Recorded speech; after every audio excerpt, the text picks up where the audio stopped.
Hey everybody, it's Dr. Cartman Bryant. Welcome back to my YouTube channel. This is Overcoming Narcissist Abuse. Thank you guys to all of you that tuned in, that were on my Zoom, and that were in person at the Overcoming Narcissist Abuse first annual conference in Dallas, Texas. I didn't have an opportunity yet to contact everyone, but I will be sending you guys emails. And I thank you guys. I'm so honored. And we are looking forward to next year, the second annual ONA conference in Atlanta, Georgia. Give me some time to kind of like wind down because I'm just coming back to work. And I have to catch up on paperwork and clientele and billing and accounting and taxes and all that good stuff. So you guys just give me a little moment to unwind and get back into the flow, and then I will start planning for next year. So today I don't have a topic yet. By the time you see the video, I will have a title for the video, but I was having a conversation today, and I thought it was a very good conversation with someone where I was talking about this manipulative, charismatic behavior and this, what's the word I'm looking for? Diversion of focus when it comes to, filing paperwork or doing anything in the court system or anything else, counselors or anything else. And like I said, I'll have a title. By the time you're seeing this, there's already a title to the video. But one of the things that I was thinking about, and this is a case. These are cases that I run across all the time, personal experience, and on top of that, cases that I've had, people that I've talked to, and it all seems like it's the same thing. A lot of people, for example, we can talk about males and women, males and females alike, whoever, when you go into the courtroom or when you're filing paperwork, say, for example, you're doing it for child support. That's all you want, is you want some child support to help you support the child because the narcissist is not supporting the child. And some people have their own thing about child support, whatever. But, if you're taking care of a child, you're entitled to the child support to help support the child. And if the father is not doing anything, or if the mother is not doing anything, or they're using that money to dangle a carrot over your head, and they use that child support, or, I'll give you money, don't take me to court, I'll give you money, but they want you to beg. They want you to beg, they want you to run behind them, you're going to send me some money, I need some money, and they beg. And I tell people all the time, you know what, put it on paperwork, go to court or do child support paperwork so that you have a file number and it's filed in the court system. You don't have to beg for something, because that's just another way for them to maintain control over you, to make you beg and ask for something that you're entitled to help you support your children. And a lot of times, I've seen this so many times, is when you file paperwork to request child support, and say both of you guys have an attorney. You're not even going through, like, for example, Department of Social Health Services or Department of Child Services. You're not going through there, because some people that have benefits through the states, it's an automatic thing. They'll go and pursue child support from the parent, that the non-custodial parent, because you're getting benefits from the state. That's just a normal process that you go through. For most. But, let's say, within the, outside of that system, and you go file, you get a lawyer, or you go file the paperwork, with the parenting plan, you go file the paperwork within the court system. And the one thing that I tell people all the time is be prepared, because they're dirty and they always want to deflect. That's the word I'm looking for. They always want to deflect your attention on something else. Let's say, for example, they're trying to, they don't want to pay child support because they do have money and they can afford to pay it. They don't want to pay it. They don't want you to know how much money they have. They'll do anything that they can to divert that attention onto something else. They'll come up with fake tax forms. They'll come up with fake tax forms, and you can talk to your lawyer and request the transcript from the IRS for them to send it directly to your lawyer that shows the exact paperwork. It shows exactly their filing. Some of them say, I make $2 a month and I can't afford to pay $5 a month in child support, and they submit all sorts of false documents. It's a big game within the court system. They'll do things like, you're asking for child support. I don't make that much money. He's a horrible parent. He's abusive. And sometimes they're accusing you of being the abuser, and you're not. Not every man is an abuser, ladies. Not every woman is an abuser, and not every man is an abuser. There are some good fathers out there that are being abused within the court system by that narcissistic woman. And sometimes it's not even a narcissistic woman. Sometimes it's just a bitter woman. A man decided, ladies, sometimes the man decides to move on. Sometimes the man just can't tolerate, the person that they were with. They don't want to be with you. Not everybody is a narcissist. I know that's a hard thing to hear. And ladies, that's a hard thing to hear because you feel bad about being rejected. But sometimes he just don't want you. sometimes he don't want you. And now you hurt and you jealous because he done moved on. He got somebody else and he's treating her better than he was treating you. And you two just collided like vinegar and baking soda. You guys just didn't make it. And then there are some that are actually abusive, toxic, and narcissistic, or antisocial, psychotic, sociopath, whatever. That there are some people that are actually not narcissistic. They just don't want you. You are a hot mess. And sometimes the survivor don't realize that they are a hot mess. And you could have been through domestic violence, not narcissist abuse. You could have been through domestic violence, but you are a hot mess yourself, because a hurting person will hurt people. A hurting person hurts people. Yeah, that's right. But when you're dealing with like a narcissist, for example, or a person that's in the cluster B, that could be a bipolar individual as well. But when you're dealing with a narcissist, for example, we're talking about narcissists, they'll go into the courtroom and you're just asking for child support, or you're asking for them to be held liable or accountable for child support. They'll come in with anything. Especially if you have a lawyer, for example. Lawyers and judges do not like to be in the middle of conflict back and forth. That's why you're being taught, stick to the facts. You've already been abused and harassed within the relationship. And so within the relationship, they've already accused you, attacked your character, smeared your name. And so you're constantly fighting for your reputation. You're constantly fighting for your character. You're constantly trying to prove that you're a good parent, that you're not a bad parent. They're taking and they're projecting themselves onto you, and you're still dealing in the courtroom, or you're dealing with a lawyer, and they're sending these motions back and forth, and you're fighting, these little fires. You're fighting these little wildfires. And they're taking you farther and farther, you guys, they're taking you farther and farther away from the point that you came in there, what you came in there, and you have to stay focused on is you came in there because you need child support and you need types of support. And so by the time you realize that you are so far, it's like in the military, talk about the compass. The compass, we used to call it an azimuth, which is a compass. And on that compass, you have a map. You have grid coordinates, and you have to translate, or you have to switch those paper grid coordinates into real walking grid coordinates. And so you have this azimuth in your hand, and you've already plotted your point to point, what point you're going to. I'm going from point A to point B, back to point A, point C. So you're plotting these points, and you're looking, okay, this right here, once you measure, is 500 meters, and this is going to the north, northwest, southwest, east-west, whatever direction. East-west, that didn't sound right. You're going east, northeast, southeast. I don't know why I say that was ridiculous. Okay, but anyway, but you're looking at this azimuth, and so you're writing on the map, the direction in which you're going is 500 feet, 400 feet, 200 feet, and then you have the direction. And so it takes, when you're walking, it's like so many meters. You're taught, you're trained in the military, so many meters, look back and shoot the azimuth again to make sure that you are still on track. Don't just keep walking without ever going back down to check to make sure you're still on course, because just a little bitty gap on that piece of paper is a big gap in real life when you're walking. And if you don't look down, you can actually be walking, let's say you're walking northwest.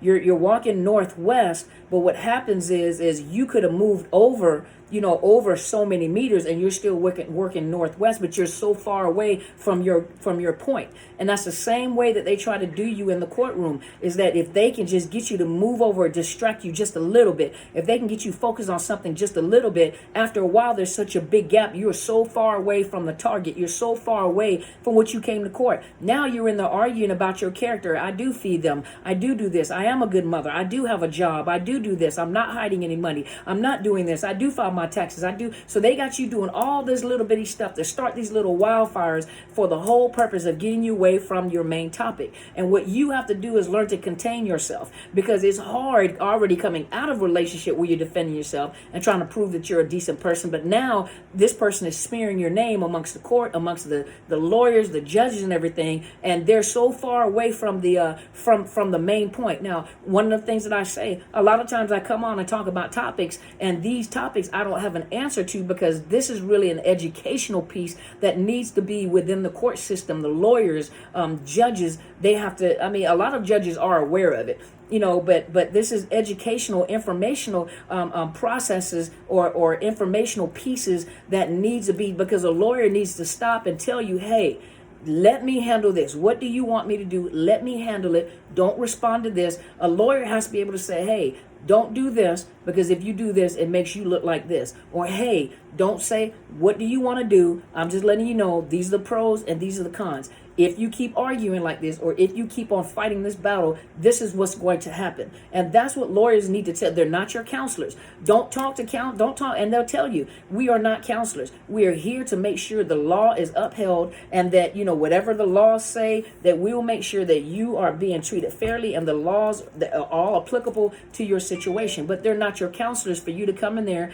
to tell them about your emotions and how you feel and how they made you feel and what. No, everything is fact-based. You're entering into into an arena which is fact-based, law, fact-based. Prove this to me. And when you have a narcissist, they're in there smearing your name, but you're in there trying to prove that they're lying. You can't go into court to prove to anybody that that is a narcissist. That is not what you're in there for. How do you know that is a narcissist? Are you a therapist? Do you have paperwork indicating that there was testing and measurements to show that this individual happened to have narcissistic personality disorder? Many people are going into the courtrooms wanting to prove that this person has a dysfunction. This person needs a mental health assessment. This person is a narcissist. This is what narcissists do. Well, you're in the court for the wrong reason. You need to let them play it out, and you come in there and you focus on what you need to focus on. And you should find a lawyer that's going to be truthful with you, to tell you, you need to stop talking so much. You need to stop fighting this right here. You need to stop playing into their hands. You need to stop arguing. It makes you look like this. But my lawyer was like that. At the very end, the last lawyer I had, my lawyer was like that, and there are lawyers that would just be straightforward. Hey, this is going to make you look like this. This is what's going to appear to the judge. It's going to make it look like you're a bitter baby mama. It's going to make you look like a bitter baby daddy. This is what's going to happen. This is not, but it's up to you. I'm just going to give you the information. I'm going to give you the facts. You have to weigh the option. If this is what you want me to do, this is what I'll do. Give them room to be who they are, because once you frustrate the lawyers, once you frustrate the judges, a lot of times you are actually giving facts. That person, that narcissist, is attacking you within paperwork, writing stuff down and smearing your character and anything that they can possibly say, and you're fighting back. That's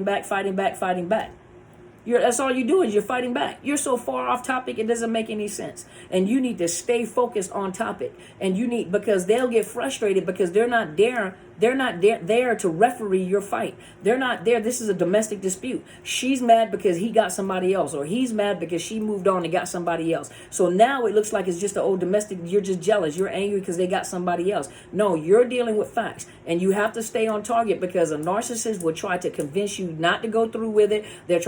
They'll make you spend all this money defending yourself, trying to defend your character, and then even within counseling. That's why we have to make sure that we are teaching counselors and social workers and those that work in the mental health fields, because these are human beings. They're people just like anybody else, with issues just like anybody else. Yes, a therapist should not be in there giving people therapy if they've got severe issues where they don't know how to separate and create boundaries. And a narcissist is so good at the game that they in there and they love bomb the therapist as well. They're so charismatic and so sweet that, because that is how powerful. I'm not saying they're so powerful, because we give them a lot of power that they don't have. But what I'm saying is surrendering your own power. And sometimes, you have therapists in there with their own issues, and they surrender their power. And these people are so charismatic. They're very dangerous in the people. They're so charismatic that it's easy to persuade a judge, a lawyer, a counselor, a batterers program director, those that are supposed to be anger management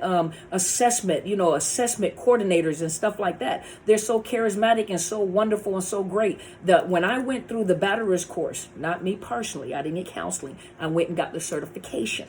And I made a choice, though, that I did not want to work with batterers. I wanted to work with the survivors. However, I went through the certification process. The only thing that I have not done is go and do my internship to get the supervised hours of working with batterers. That's not something I desire to do. However, I do have the certification where I did go through the course, 40-hour course of providing services to batterers, the anger management, the assessment, the and providing services for batterers. That's not something I desire to do. I much rather work with the victims and the survivors. And so even in there, and I'm glad I had this particular, if I could find him, I'll just give him a hug. But the guy that was our instructor, you could tell that he has been doing this for a very long time, because he was not moved by people's behaviors. And he used to talk about, he says, when you have people in there, and this is before we really started talking about, narcissistic personality disorder. He did talk about psychopaths and sociopaths and things like that. He didn't talk about narcissists, but he talked about that part of the cluster B. And he says, when you're dealing with psychopaths and sociopaths, he says some of these people have no conscience whatsoever. He says some of them are born without a conscience, and some of them are traumatized. He said, and all of your batterers are traumatized. He says, and the one thing that you have to prepare yourself is that they're accustomed to manipulating, and they're going to manipulate you even in the counseling setting. When you do assessments, when you come in and you start, he says they are accustomed to doing, and most of these people are coming out of prison or they're being court ordered. He says, and you have to remember, he says that by nature, that's what they do. They manipulate. He says some of them have grown up manipulating because that is in their nature. He says, so you have to be prepared. Will they ever be cured and healed? He says, no. He says some of them don't have a mental health disorder. They may have PTSD, and some of them are salvageable. He says, but majority of them, he says, that I have seen that are sex offenders, especially the high-ranking sex offenders and those that are batterers, and they come through this program quite often, and they have prison time behind them. He says they don't change. They stay the same. He says, and that's why a lot of them are registered sex offenders as well. He said they're not going to change. It's always going to be there. He says the one thing that you have to be careful though is when you are in there, he said they're very charismatic. A lot of them are very charismatic. They're very fun to be around. They're very nice. They'll make you laugh. Some of them are very attractive. He said, but he said they are manipulators. And I remember speaking to a prison guard, and he was I don't know if he was in the sexual offenders unit, but he says that they know when he's changed his shoes by the sound of the buckle on his shoe. He says they know when he's changed soap by his smell when he walks in. They know if he's used cologne and if he's changed the cologne. They know the hair products he has because they can smell it when he walks by. He said they're so in tune with you because they're not on the outside. He said these people are not on the outside, on the inside. That's all they have to do. He says so they hyper focus on you, and they detect all the changes, anything, how you talk, if you're interested, if they can get your attention, if you, hey, how's your high sound? Hey, how you doing? I'm good. How you? And versus, hey, how you doing? Or even the look you have on your face. Hey, what's up? Hey, how you doing? Oh, what's up? How you doing? And you keep rolling. They listen to the voice inflections. Well, what do you think is happening with the narcissist? And this is the game that they play when they come in for counseling. This is the game that they play with the counselors. They play the innocent. They play the victim. And for most counselors, they want, they become your client. And you want to, you become unbiased, and you become biased because you're there to protect the client. You want to make sure the client is okay. But a lot of times they're playing the counselor as well. And so now you have these people that are supposed to be going out and getting an anger management assessment because of child support cases or custody hearings or visitations, and you have these people that have a history.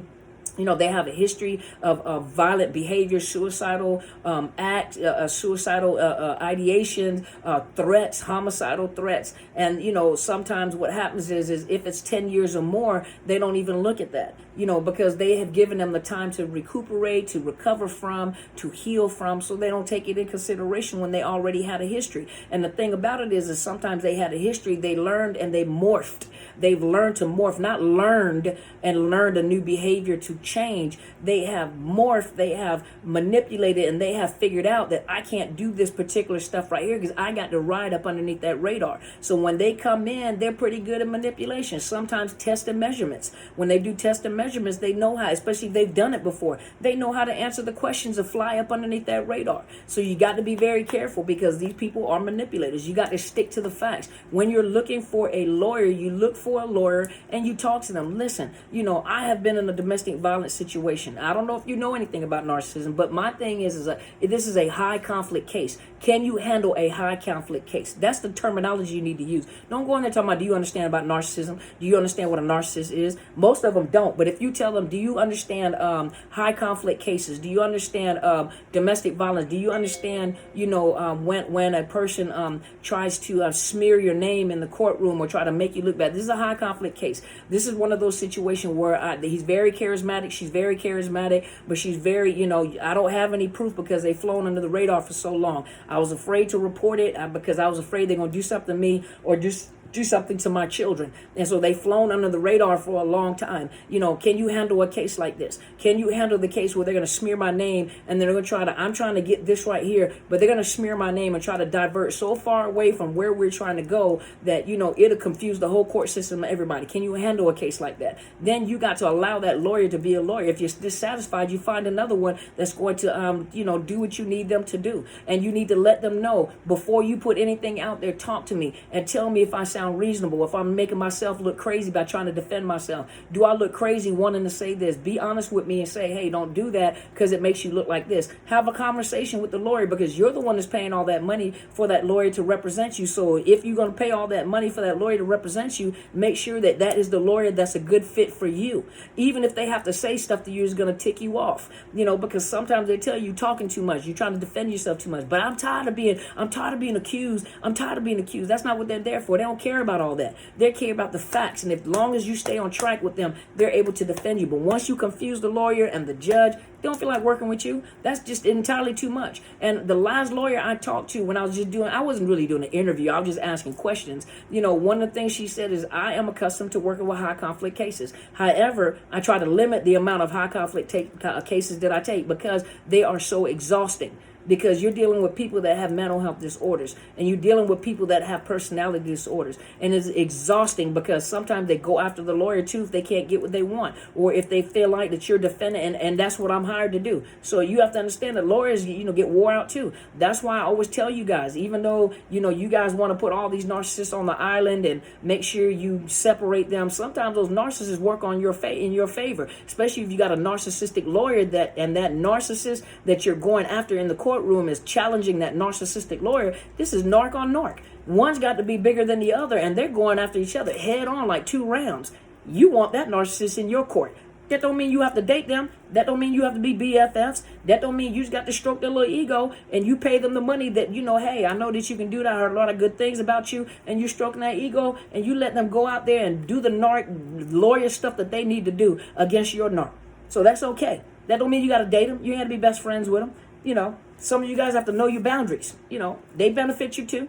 So hopefully this has helped you for today. I'm going to put a title up there. So by now there's already a title, but put a title up there. Thank you guys so much for joining me. Make sure you check out my mother's channel too. Helen Sadler, Your Destiny Helper. Make sure you go and subscribe to her channel. Share our videos. You never ever know who you are helping. When people came out for this conference and when people were there on Zoom, they heard stuff that I don't talk about on YouTube. So a lot of times we give out very good information on YouTube, but when you want to get that extra to help you move on, to understand parenting or understand certain things, that's when you do those personal conferences. And the personal conferences, if you like what I talk about, you like what she talks about, when we're on a YouTube channel, imagine what we're talking about in person when we're doing conferences. And so if you missed out on this one, you got to be there for next year.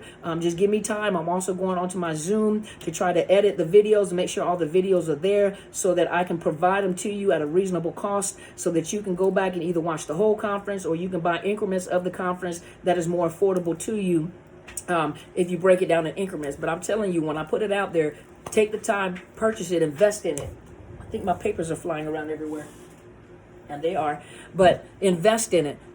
Purchase it, invest in it, listen to it. And I'm telling you, you guys are going to learn a lot about yourself, where you come from, but this is what we're here for. We're here to help you. So make sure you subscribe to her channel. Make sure you subscribe to mine. I am Dr. Carmen Bryant, Overcoming Narcissist Abuse. You can find me on Facebook, Overcoming Narcissist Abuse, Instagram, YouTube, and then I'm on Clubhouse under Carmen Bryant. So I'm under Carmen Bryant under Clubhouse. And I come on live on Sundays, usually about 8 p.m. Pacific Standard Time. And I'm usually on all of the channels at one time. Twitter. I'm on at Dr. Carmen Bryant 1. So I'm usually on Sundays at 8 p.m. Pacific Standard Time. I am on Twitter, Instagram, Facebook, and YouTube all at the same time. I haven't really been dealing with my podcast because that means I have to have some more devices turned on. But y'all give me a minute and I'm going to try to figure out how to turn that on too, so I can put the earphone in my ear so that I can talk while I'm on podcast as well, so I can broadcast off of all of the channels at one time. You guys be patient with me. They finished my website, but I just have 1,000 things going on where I need to focus on my website as well. So you guys give me a minute and then I'm going to put some stuff together on the website so you guys can start purchasing, especially this last, the conference. You can purchase off of that conference, and then as I do classes, and then I'm also going to be doing Zoom classes, which if you guys want to do Zoom classes, that will be available for you guys to pay the fee to come on and do Zoom classes with me, because when I do the Zoom classes, I do those live and then I'll repost them for sale later. And so thank you guys so much for tuning in. Did I miss anything? Oh yeah, for those of you that want coaching, I am in the state of Washington. So in the state of Washington, I can provide you with counseling services. If you are outside the state of Washington, I cannot provide you with counseling. There is a program that's called BetterHelp.com/Dr. Carmen, and you can click on that link and they will provide you with counselors in your area, in whatever state you're in, even Canada, and you can get a counselor. A lot of these counselors understand narcissistic personality disorder, and some of you don't need coaching first. Some of you need counseling first because you're dealing with PTSD, complex PTSD. You're dealing with other things like anxiety and depression. Coaches are not there to help you with mental health issues. They can educate you on it, but those are not licensed professionals that are able to talk to you on the mental health and the clinical side of counseling, provide you with referrals for med management and things like that. So that will require you to get counseling. And some of you need to go to counseling. Go to BetterHelp.com/Dr. Carmen. You'll get a 10% discount. I do receive commission off of that. But at the same time, I've got experience with that from different clients that have talked to me about it, especially my little Canadian angel, Miss Arlene in Canada, when she was coming out of her situation. She talks about it on there. She came out of her situation and she got a counselor that understood narcissistic personality disorder and the abuse, and she said it was the best investment that she could. You got to invest in yourself, ladies and gentlemen. You guys, come on, we buy wigs, we buy eyelashes, y'all know I got my brows done. We invest all this, or clothes or eating out. If you look at the price at the stuff, but most people don't invest in taking care of their mental health. You don't invest, you want to get better, but you're not investing in yourself. You are your greatest asset.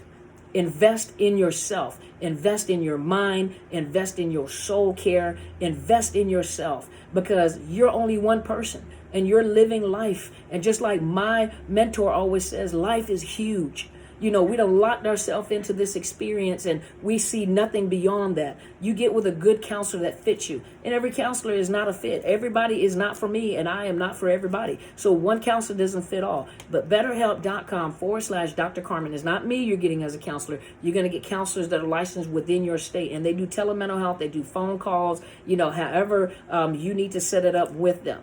And once again, I thank you guys for being so supportive. You guys know I have a book. It's called my own book. Hold on. My book is, because I'm always saying overcoming narcissistic abuse. My book is called Unmasking the Illusion of Perfection. For those of you guys, it is at Barnes & Noble and is on Amazon, but it talks about a lot of things that you've been through, so you know that you are not crazy. And you're not crazy. It really did happen. Thank you guys once again. I appreciate you guys. You guys go be great.